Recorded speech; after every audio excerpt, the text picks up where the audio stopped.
Ya, shalom semuanya. Ketemu lagi sama saya Peter di channel Berkat bagi Bangsa-Bangsa. Yuk, kita udah lihat baca Yudit yang ke-6 itu menarik ya tentang siapa itu yang selamat nyawanya tidak jadi dibunuh dan diselamatkan oleh bangsa Israel. Sekarang kita mau lanjutkan lagi ceritanya. Yudit yang 7. Betulia dikepung. Keesokan harinya, Holofernes memerintahkan kepada seluruh bala tentaranya dan kepada kaum yang menyertainya sebagai bala bantuan, supaya berangkat menuju Betulia, lalu menduduki jalan-jalan yang naik ke pegunungan dan bertempur dengan orang Israel. Pada hari itu juga berangkatlah sekalian orang bala tentaranya. Adapun kekuatan bala tentaranya itu adalah 120.000 orang pasukan jalan dan 12.000 orang pasukan berkuda. Belum lagi terhitung semua barang dan orang yang menyertai mereka, suatu jumlah yang besar sekali.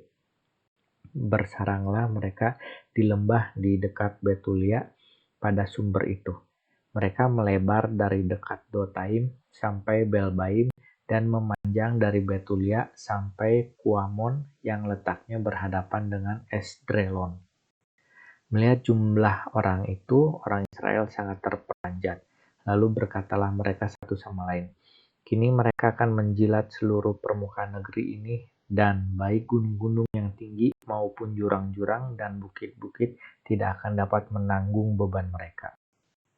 Lalu masing-masing mengambil perlengkapan perangnya, dan dipasanglah api unggun di atas menara-menara kotanya, dan malam itu mereka berjaga. Pada hari kedua, Holofernes membentangkan pasukan berkudanya di hadapan orang Israel yang ada di Betulia. Jalan-jalan yang naik ke kota diperiksanya, sumber-sumber diselidikinya, lalu didudukinya. Ditempatkannya lah regu-regu prajurit di sana, sedangkan ia sendiri kembali kepada rakyatnya.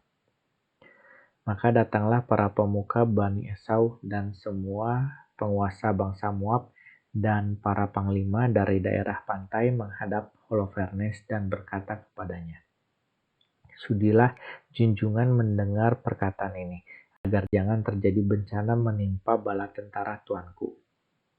Sebab bangsa Israel ini tidak percaya pada tombak-tombaknya, melainkan pada tingginya gunung-gunung di mana mereka diam, karena tidak mudahlah mendaki puncak gunung-gunung mereka. Dari sebab itu, junjungan jangan bertempur dengan mereka sebagaimana terjadi dalam pertempuran teratur. Niscaya dari bala tentara tuanku tiada seorang pun akan gugur. Hendaklah tuanku tinggal saja di perkemahan dan memelihara setiap laskar dari bala tentara tuanku. Biarlah hamba-hamba tuanku ini menguasai sumber yang berpancar pada kaki gunung itu. Sebab dari situlah semua penduduk Betulia menimba airnya. Maka haus akan memaksa mereka untuk menyerahkan kota-kotanya. Kami serta laskar kami hendak mendaki puncak-puncak gunung yang terdekat dan berkemah di sana sebagai penjagaan. Jangan sampai ada satu orang pun dapat keluar dari kota itu." Yaitu ini strategi umum ya. Dikepung kotanya, udah gitu putus sumber dayanya. Jadi orang yang di kota pasti akan mati kelaparan atau mati kehausan karena sumber dayanya diputus. Yaitu strategi umum sih. Maka mereka akan merana karena lapar. Nah kan, mereka sendiri serta istri dan anak-anak mereka sebelum didatangi pedang mereka sudah menggeletak di jalan-jalan tempat kediaman mereka. Dengan demikian tuanku akan dengan hebatnya membalas dendam kepada mereka, oleh karena mereka telah memberontak dan tidak mau menyambut tuanku dengan damai. Holofernes dan segala pejabatnya berkenan pada usul mereka itu.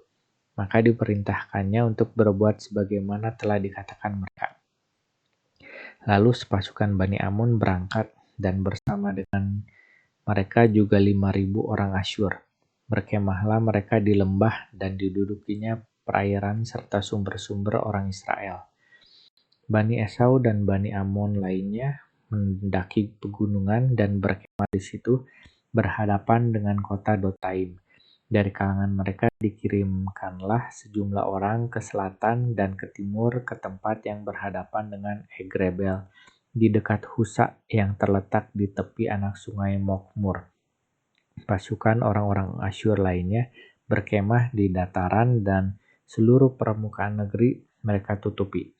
Kemah-kemah serta barang-barang mereka berkelompok-kelompok padat terserak-serak di sana. Penduduk Betulia putus asa. Usul Uzia. Orang Israel berseru kepada Tuhan Allah mereka, sebab mereka tawar hati, karena segala musuhnya mengepung mereka dan tiada kemungkinan sedikit pun untuk lepas dari tengah mereka.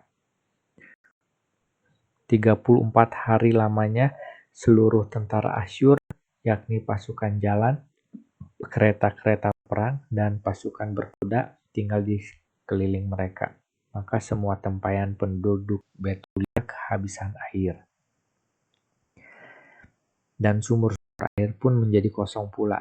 Satu hari pun mereka tidak dapat lagi minum sepuas-puasnya, sebab mereka diberi minum menurut takaran saja. Maka kanak-kanak mereka merentang jiwa. Perempuan dan pemuda merana karena kehausan, dan rebahlah mereka di jalan-jalan kota dan di ambang pintu gerbang.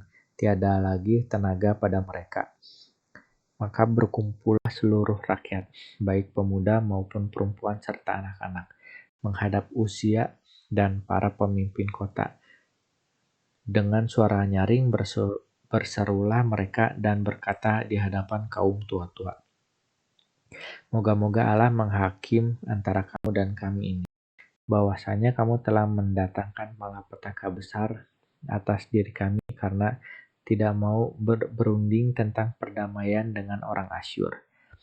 Kini tiada penolong lagi bagi kita, melainkan Allah telah menyerahkan kita ke dalam tangan mereka, sehingga kita menggeletak di hadapan mereka karena kehausan, sampai kita binasa sama sekali. Hendaklah kamu sekarang memanggil mereka dan menyerahkan seluruh kota ini kepada Lasikar Holofernes serta seluruh bala tentaranya untuk dirampasi. Lebih baiklah kita menjadi rampasan mereka. Memang kita akan menjadi budak, tetapi kita akan hidup terus dan tidak usah menyaksikan dengan mata kepala sendiri kematian kanak-kanak kita dan bagaimana istri dan anak-anak kita kehilangan nyawanya. Kami bersumpah kepada kamu demi langit dan bumi dan demi Allah kita, Tuhan nenek moyang kita, yang menghukum kita sekedar segala dosa kita dan dosa nenek moyang kita, supaya Tuhan jangan berbuat pada hari ini menurut perkataan tadi." Maka terjadilah ratap tangis besar di tengah jamaah itu, dan mereka serentak berseru kepada Tuhan Allah dengan suara nyaring.